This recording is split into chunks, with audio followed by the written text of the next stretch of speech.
Gimana kabarnya semua? Kita biasanya sebelum mata kuliah dimulai ngapain biasanya?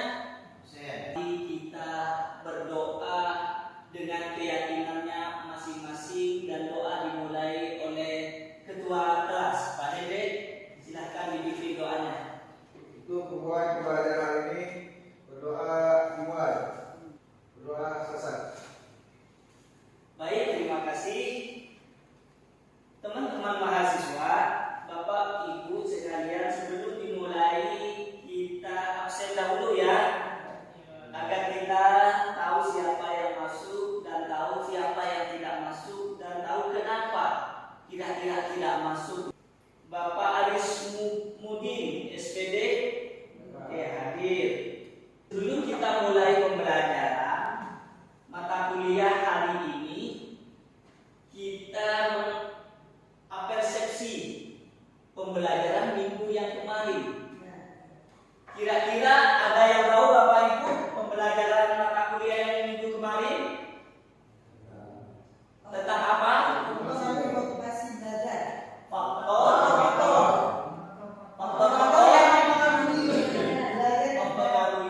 belajar. Oke. Bapak Ibu ada yang masih ingat faktor-faktor yang mempengaruhi pembelajaran? Oke, Bapak Andre. Yang pertama ada faktor internal, Pak. Faktor internal. Kayak apa tuh faktor internal Bapak Andre? Faktor internal itu faktor yang berasal dari diri siswa itu sendiri. Seperti contohnya motivasi untuk belajar. Oke, Bapak Andre. Berikan tepuk tangan dulu Pak Andre. Baik. Ternyata Pak Andre masih ingat ya. Bukan hanya menghafal minggu kemarin, ternyata Pak. Ada lagi? Bapak Jupri. Faktor eksternal yang mempengaruhi, contohnya faktor kayak apa faktor keluarga Bapak Jupri? Keluarga memberikan kenyamanan terhadap anak dalam proses pembelajaran. Oke, tepuk tangan juga Pak Jupri. Faktor internal kayak apa Pak? Kesehatan, Kesehatan. mengatur pola makan, pola istirahat sehingga kita belajar bisa lebih fokus. Oke, kata Pak Dede faktor kesehatan. Kalau mahasiswa sekolah dalam keadaan tidak sehat, kira-kira efektif tidak? Kenapa tidak efektif? Kondisi tidak sehat. Karena kondisi tidak sehat. Jadi mahasiswa itu harus benar-benar menjaga kondisi diri kita agar selalu sehat. Karena kesehatan mempengaruhi pada efektifnya pembelajaran. Oke, baik Bapak Ibu semua, ternyata alhamdulillah paham semua. Paham semua. Sekarang saya mau bertanya, ada suatu kasus seumpamanya motor ini mogok. Ketika mogok di pertengahan jalan, kira-kira apa yang dilakukan oleh orang lain? Mendorong. Sama kayak mahasiswa, kalau lagi malas belajar, kira-kira diapain kalau mahasiswa malas belajar? Harus diberi motivasi. Emang apa Bapak Ibu motivasi? Salah satu arti motivasi apa dong? Mendorong. Dorongan itu ada dua Bapak Ibu biasanya. Ada dorongan dari Oke. Contoh dorongan dari dalam apa Bapak Ibu? Dari dalam diri.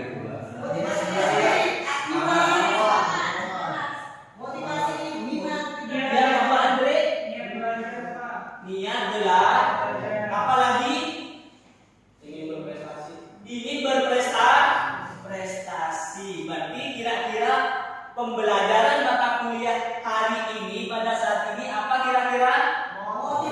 Motivasi pembelajaran. Nah, alhamdulillah tepuk tangan sudah mulai terlaksana mahasiswa sehingga mengerti apa yang kita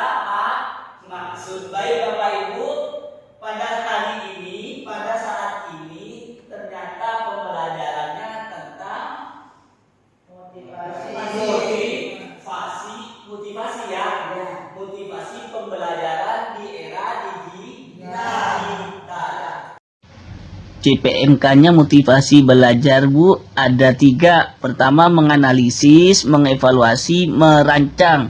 Sedangkan sumber pustaka utamanya sudah ada yang ada di slide ini ya Bapak Ibu. Oke, ada yang bisa memberi pengertian tentang motivasi pembelajaran? Ayo, ada yang bisa? Motivasi pembelajaran? Ya, Ibu Ika. Dorongan, semangat untuk mencapai peserta itu memberi semangat belajarnya dari dorongan itu sendiri. Oke, tepuk tangan buat mereka. Oke, motivasi itu ternyata adalah dorongan. Capaian pembelajaran mata kuliah pada saat ini ada 3 Bapak Ibu, menganalisis, mengevaluasi, serta merancang. Sedangkan sumber pustaka utama sebagaimana yang ada di PowerPoint ya Bapak Ibu. Ada 2 faktor. Pertama, faktor internal. Apa internal Bapak Ibu?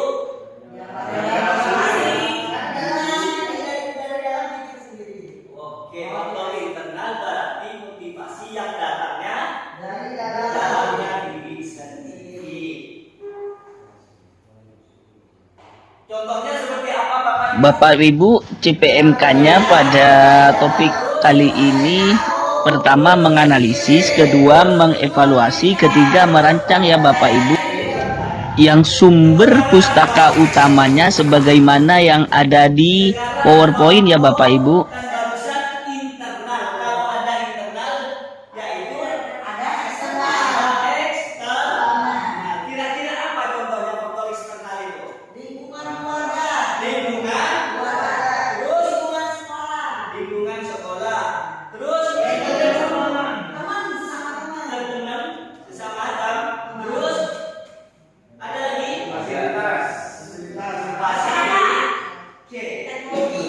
Bapak Ibu sekarang sudah mengerti tentang faktor eksternal dan faktor internal.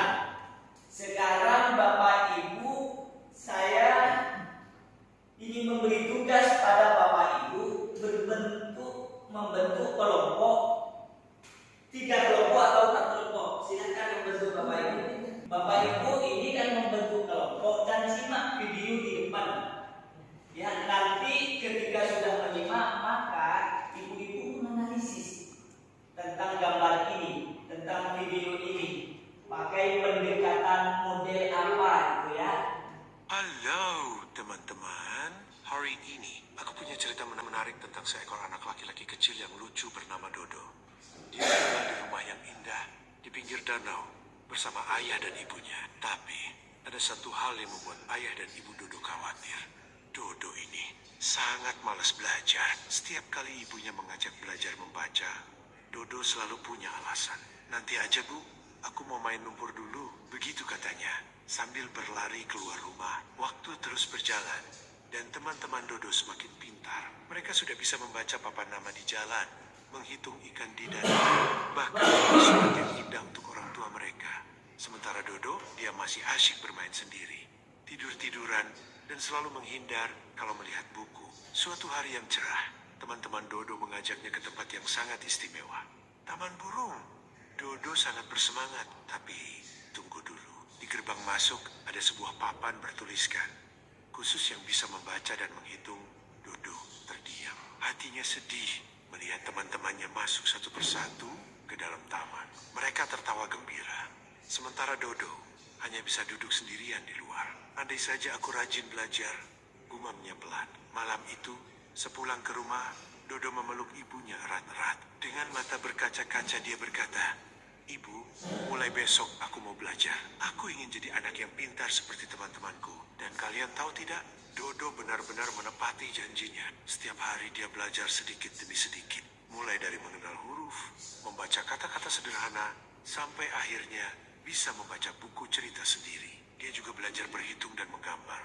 Minggu berikutnya, tebak apa yang terjadi? Dodo kembali ke taman burung bersama teman-temannya. Kali ini, dengan bangga dia bisa membaca papan di gerbang masuk dan menghitung burung-burung yang ada di sana. Dodo akhirnya bisa bermain dan tertawa bersama teman-temannya di dalam taman. Nah, Teman-teman, dari cerita Dodo ini kita bisa belajar bahwa membaca dan belajar itu sangat penting. Dengan rajin belajar, kita bisa melakukan banyak hal menyenangkan dan menjadi lebih pintar. Ingat ya, belajar itu bisa jadi sangat mengasyikkan kalau kita mau mencoba. Terima kasih sudah mendengarkan cerita Dodo hari ini. Oke, baik Bapak Ibu semuanya. Saya kasih waktu setengah menit untuk menganalisis atau menanggapi tentang video ini. Oke, Bapak Ibu, kira-kira apa tuh yang dapat ditangkapi dari video barusan dari satu-satu dari 3 kelompok ini? Ada yang bisa? Ya, Pak Sanudi? Yang kecap? Dari cerita video itu, si Dodo termotivasi dengan bacaan yang ada di pintu gerbang masuk. Bahwasanya tidak boleh masuk kecuali bisa baca dan bisa tulis. Iya. Disitulah si Dodo mengambil hikmah, mengambil pelajaran, dia termotivasi sehingga dia semangat untuk bisa belajar membaca dan menulis.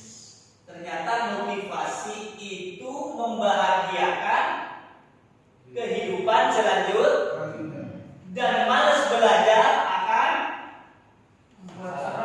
membuat dirinya sendiri kehidupan selanjutnya suram. Itu adalah motivasi. Jadi hidup kita harus punya mimpi dari analisis yang barusan kita simak. Baik Bapak Ibu semua, kira-kira ada Ibu bisa menyebutkan tentang motivasi yang dapat simak dari tadi? Ada yang bisa menyebutkan? Motivasi ada 2. Tunggu, dari Bapak Nasori dari kelompok 2. Ayo, yang kencang. Yang pertama kesimpulannya motivasi itu ada 2, ada internal dan ada eksternal. Oke. Oke, nanti lanjut sama teman saya Pak Andri. Saya tambahkan, Ya.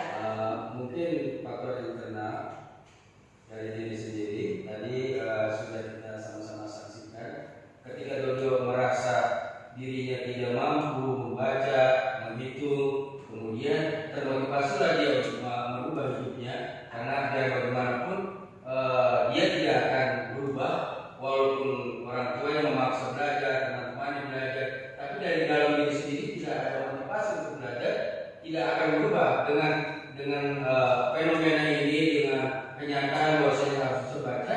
Akhirnya dia ubah diri dia sendiri untuk semangat belajar. Oke.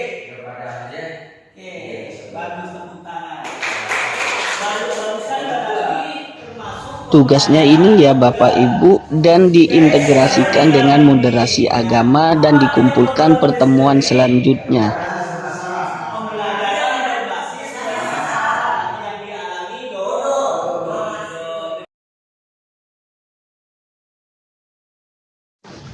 Bapak Ibu, selanjutnya ini ada tugas, yang mana tugasnya ini mengintegrasikan dengan nilai-nilai moderasi agama seperti itu Bapak Ibu, dan daftar pustakanya juga ada ya Bapak Ibu, dikumpulkan minggu depan.